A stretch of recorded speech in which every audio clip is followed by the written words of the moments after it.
They laughed at my garage invention. I sold it to their biggest competitor for millions. The hum of the server farm was the white noise of my life for 8 years. At Next Tech Dynamics, I wasn't a rock star engineer or a charismatic manager. I was Liam Thorne, a senior systems architect, the guy who fixed the arcane bugs, the one who could make incompatible legacy systems sing in harmony. I was a ghost in the machine, essential but invisible, paid well but never truly seen.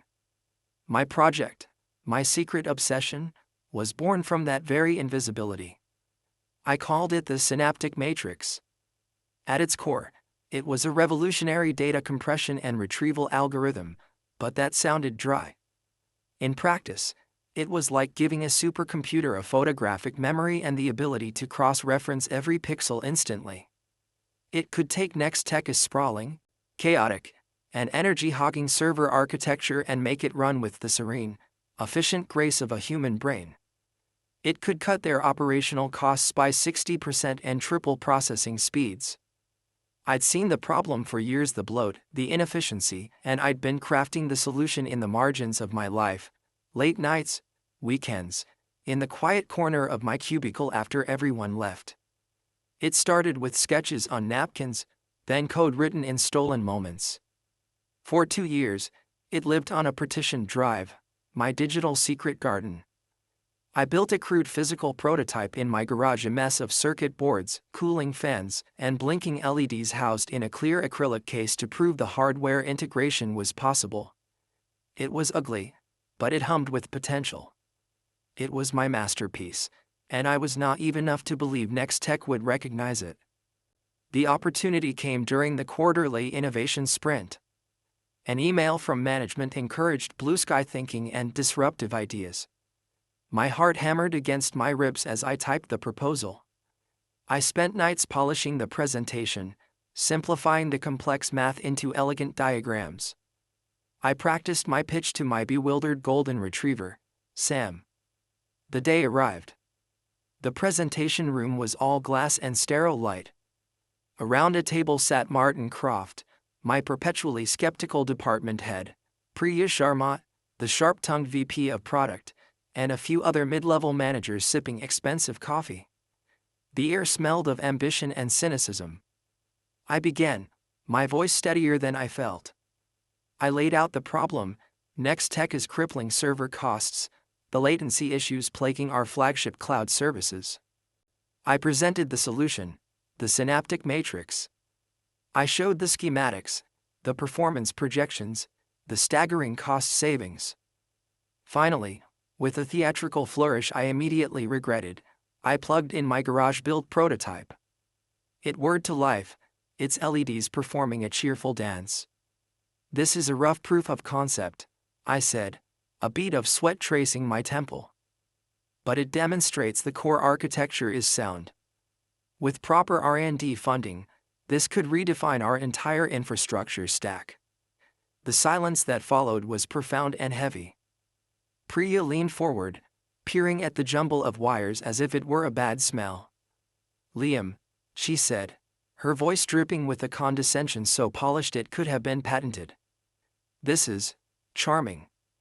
It looks like something my teenage nephew built for a science fair.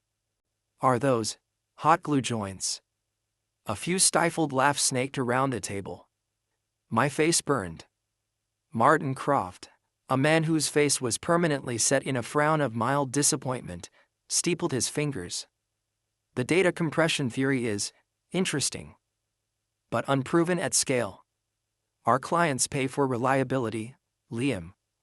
For the industry standard Cisco and Dell stacks they know. They don't want some garage invention running their mission-critical data." "But that's the point," I insisted, desperation creeping in. "The industry standard is bloated and inefficient. This is leaner, faster, cheaper. We could own the new standard." "Own it with what?" Priya shot back. "With this plastic toy. The marketability is zero. The development cycle would be years. The risk is astronomical. We're a product company, Liam, not a theoretical physics lab. The meeting devolved from there. They picked apart my projections, called my energy savings fantasy math, and scoffed at the idea of retooling our entire data center strategy. The final blow came from Martin. "You've spent how many hours on this, Liam?" "Company time. Using your work terminal for personal projects." His tone was that of a parent discovering a stolen cookie. "This is a serious misuse of resources. Our focus is on incremental improvements to our existing product line, not on reinventing the wheel with whatever this is." I was dismissed with a wave of his hand. "File your regular reports on the Seattle integration, please. And take that thing with you." Gathering my prototype, its cheerful LEDs now seeming pathetic, I felt a humiliation so complete it was physical. The walk back to my desk was a gauntlet of averted eyes and whispered smirks. The story of Liam's sci-fi paperweight had already spread. The official end came a week later. Martin called me into his corner office, which offered a view of the parking lot I'd soon be joining. "Liam, we're restructuring the systems architecture team," he said, not meeting my eyes. "We need people aligned with the company's core, practical vision. Your recent diversion has shown a misalignment. HR has prepared a package. Your access will be revoked at 5 p.m. Fired. For wasting company resources. For daring to have a vision bigger than their incremental, soulless roadmaps." I cleaned out my desk under the watchful eye of a security guard, stuffing my belongings into a cardboard box. My prototype went on top, a monument to my failure. As the elevator doors closed on the Next Tech logo for the last time, the initial shock hardened into a cold, dark coal of resolve in my chest. They laughed at the garage invention. Fine. The garage was now my headquarters. The first months were a free fall. The severance package was stingy, a calculated insult. The mortgage on my modest house loomed. My wife, Elena, was supportive but terrified. "Maybe you should just get another job, Liam. A stable one. This project, it broke you at Next Tech." "It wasn't the project that broke me," I told her, my jaw set. "It was their blindness. The idea is sound, Elena. It's more than sound. It's brilliant, and I'm going to prove it." I saw the doubt in her eyes, the fear for our future, but she nodded. "Okay. 1 year. We have savings for 1 year." My garage became a silicon monastery. I sold my prized vintage motorcycle. We canceled vacations, ate frugally. I replaced the hot glue with proper solder, the janky cooling with a sleek liquid system. I rewrote the code from the ground up, making it more elegant, more efficient. Sam kept me company, his head on my foot as I worked through the nights, the blue glow of my monitors the only light. The intellectual isolation was brutal. At Next Tech, I had colleagues to bounce ideas off of, even if they were ultimately dismissive. Now, my only sounding boards were online forums and Elena, who listened patiently but couldn't grasp the technical nuances. I battled doubt constantly. What if Priya was right? What if it was unmarketable? What if the scaling issues were insurmountable? But then I'd run a benchmark. I'd watch as my synaptic matrix, now housed in a sleek, custom-built black chassis, chewed through datasets that would make a conventional server cluster stutter. The numbers didn't lie. The efficiency gains were real, staggering. The coal of resolve began to burn hotter. After 18 months of this grinding solitude, I had version 3.0. It was no longer a proof of concept, it was a polished, formidable piece of engineering. It sat on my workbench, silent and powerful, a sleek obsidian monolith. It was ready for the world. Or rather, for a world that could see it. I knew I couldn't go to just any company. It had to be the right one. And I knew exactly who would appreciate it most, the one company Next Tech feared, the one they obsessed over in every competitor analysis meeting, Ethelgard Systems.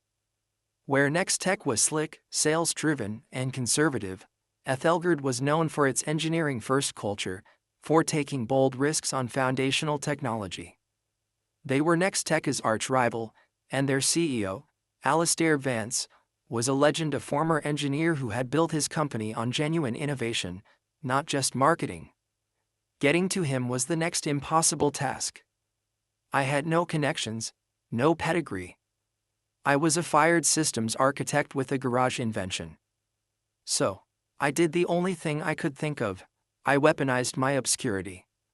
I found the email of Ethelgard's head of advanced research, Dr. Eris Thorne, no relation, but the shared surname felt like a good omen.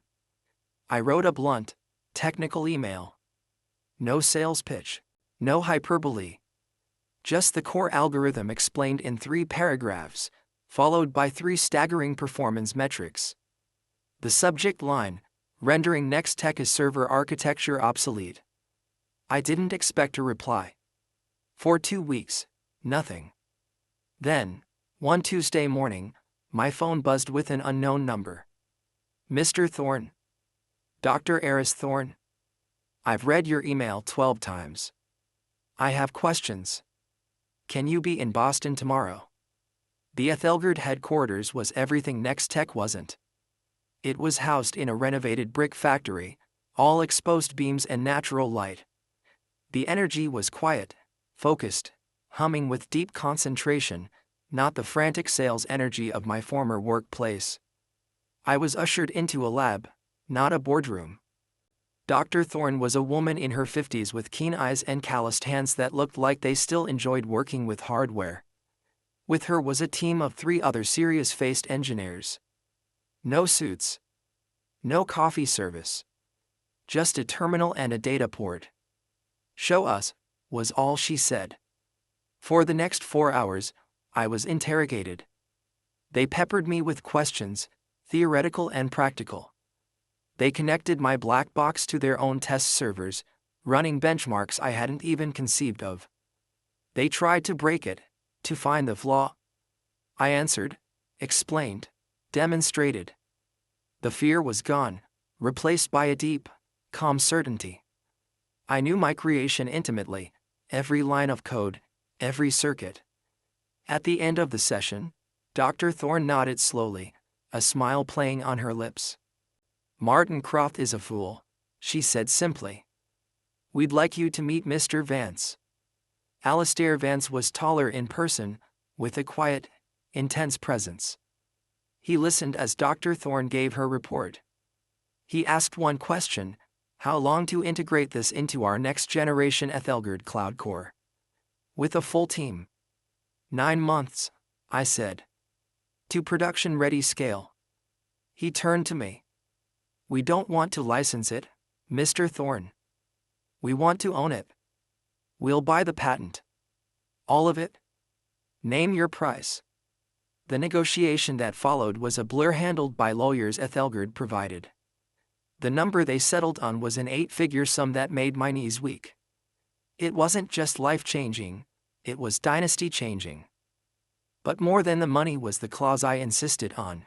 I would lead the integration team. I would see my vision born, not buried. The announcement, when it came 6 months later, sent seismic shocks through the industry. Ethelgard unveils Synaptic Core, a paradigm shift in data infrastructure. The tech press went wild. The performance benchmarks, the cost analyses, were splashed across every major publication. It was hailed as the new industry standard overnight. At Nextech, it was a 5-alarm fire.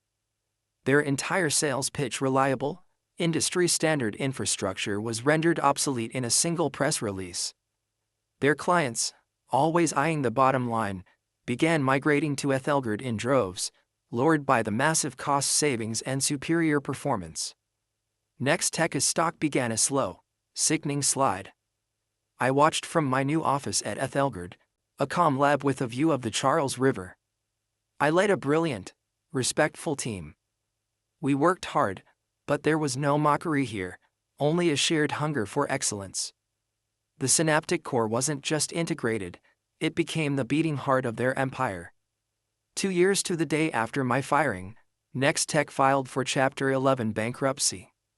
Their branding was sold off for parts to a foreign conglomerate. The story of their fall was a cautionary tale in every business school, the company that laughed at the future. I was in my lab, reviewing schematics for the Synaptic Core 2.0, when my assistant told me I had a personal call on line 2. A number I didn't recognize, but with a familiar area code. I picked up. Liam Thorne. A long pause, filled with static and shame. Liam. It's Martin. Martin Croft. The voice was a ghost from a past life, brittle and defeated. I felt nothing. No anger, no schadenfreude.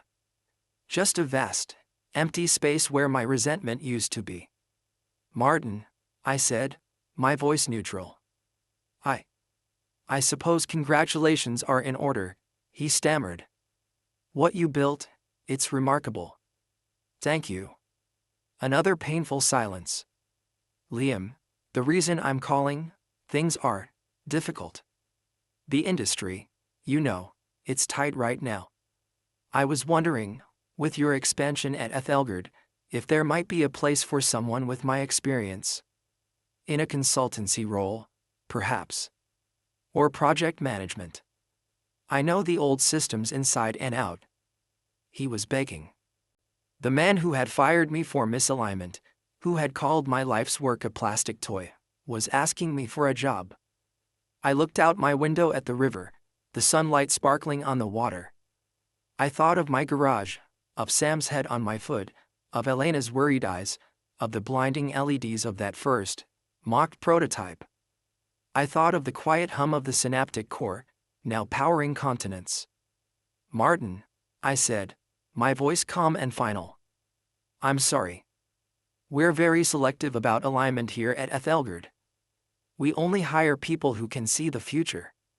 I'm afraid we're not hiring. I heard a sharp intake of breath, a swallowed sob of utter humiliation. He mumbled something unintelligible and the line went dead. I placed the phone back in its cradle.